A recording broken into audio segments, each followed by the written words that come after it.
Հանրապետություն կուսակցության վարչապետի թեկնածուն առաջիկա խորհրդարանական ընտրություններում լինելու է կուսակցության նախագահ Արամ Սարգսյանը։ Նա Ֆակտոր TV-ին ասել է, կուսակցությունում հարցը վաղուց որոշված է, այն ձևական է դրվելու քննարկման։ Նաև հավելել է, ուզում է, որ ազգային ժողովում արևմտյան արժեքներ դավանող ուժ լինի։ Հարցին կուսակցությունը միայնակ թե դաշինքով է մասնակցելու ընտրություններին, Սարգսյանը պատասխանել է, այս պահին միայնակ, վերջնական որոշումը կհայտարարեն համագումարում։ Թալին բազմաբերդ ավտոճանապարհին պատահար է տեղի ունեցել, տուժածներ կան։ Ներքին գործերի նախարարության մամուլի խոսնակը Ֆակտոր TV-ին հայտնել է, որ իրար է բախվել 15 տրանսպորտային միջոց, մինչ փրկարարների դեպքի վայր հասնելը 2 քաղաքացի հոսպիտալացվել է։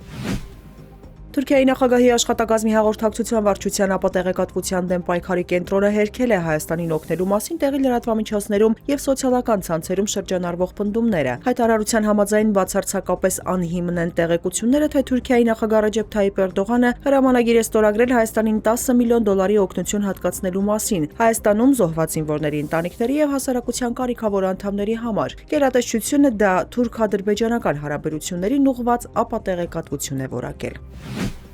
Ադրբեջանում 3 քաղաքացի է ձերբակալվել Բաքվում օտարերկրյա դիվանագիտական ներկայացուցչություններից մեկի դեմ ահաբեկչական հարձակում կազմակերպելու կասկածանքով։ Հաղորդվում է, որ կասկածյալները հանցավոր կապի մեջ են եղել ԻԼԻՊ-ի մաս կազմող Վիլայաթ Խորասան ահաբեկչական խմբավորման հետ։ Չի նշվում, թե որ պետության դեսպանության դեմ է ծրագրվել ահաբեկչությունը։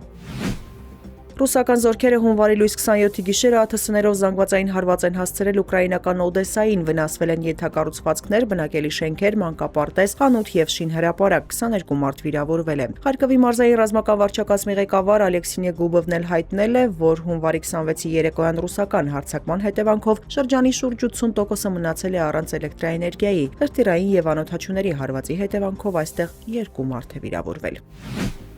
Հնդկաստանի վարչապետ Նարենդրա Մոդին հայտարարել է, որ Եվրամիության հետ վերջնականապես համաձայնեցրել են առևտրային համաձայնագիրը։ Հաղորդվում է, որ շուրջ 2 տասնամյակ տևած բանակցություններից հետո համաձայնագիրը ճանապարհ կհարթի, որպեսզի Հնդկաստանը բացի իր շուկան Եվրամիության հետ ազատ առևտրի համար։